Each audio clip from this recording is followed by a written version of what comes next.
Et si ton enfance ne s'était pas terminée un jour précis, mais silencieusement, sans que tu t'en rendes compte? Reste jusqu'à la fin, parce que ce que la psychologie révèle pourrait expliquer pourquoi tu as dû grandir trop vite. 1. La fin silencieuse de l'enfance. Certains enfants ne remarquent jamais l'instant précis où leur enfance s'achève. Il n'y a aucune annonce, aucun moment clair qui marque la transition. Seulement une réalisation discrète. Être insouciant n'est plus une option. Un jour, sans vraiment comprendre comment, ils cessent d'être l'enfant dans la pièce et deviennent celui ou celle sur qui repose la responsabilité. 2. L'adaptation émotionnelle précoce.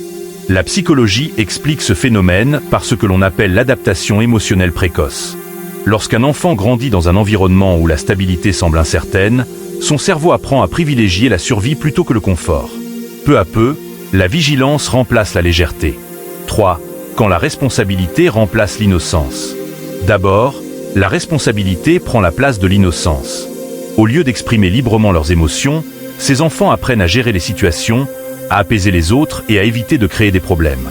Ils deviennent fiables, non pas pour recevoir des éloges, mais parce que la paix autour d'eux en dépend.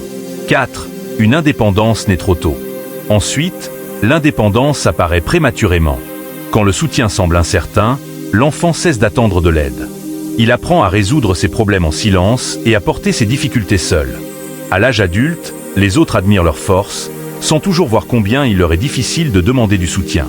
5. Une croissance émotionnelle inégale. Leur développement émotionnel devient alors paradoxal. Ils peuvent penser comme des adultes bien avant leur âge, tout en portant en eux des besoins affectifs restés inassouvis. Ils comprennent profondément les autres, mais peinent souvent à comprendre leurs propres besoins. 6. Le repos devenu étranger.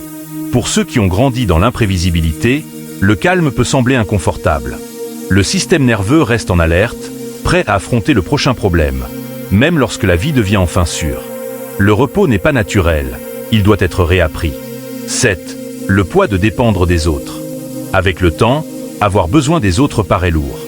Ils apprennent à minimiser leurs propres besoins, convaincus autrefois que l'attention et le soin avaient un prix. Ils donnent sans compter, mais hésitent à recevoir. 8. Une empathie silencieuse. De cette expérience naît une empathie particulière. Ils remarquent les changements subtils de ton, d'humeur et d'énergie. Ils ressentent les tensions avant même que les mots soient prononcés. Mais ils protègent aussi leur cœur avec prudence, car ils ont appris très tôt combien aimer profondément peut faire souffrir. 9. Non pas brisées, mais adaptées. La psychologie ne décrit pas ces personnes comme brisées. Elle les décrit comme adaptées. Leur force a été apprise, non choisie. Leur maturité a été façonnée par les circonstances et non par le temps. 10. Apprendre enfin la douceur.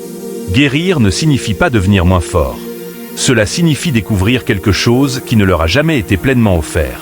La permission de se sentir en sécurité, d'être soutenu et de se reposer sans peur. Peut-être que grandir trop vite ne leur a pas volé leur enfance. Peut-être que cela leur a simplement appris la survie avant la douceur. Et maintenant, pour la première fois, ils ont le droit d'apprendre les deux.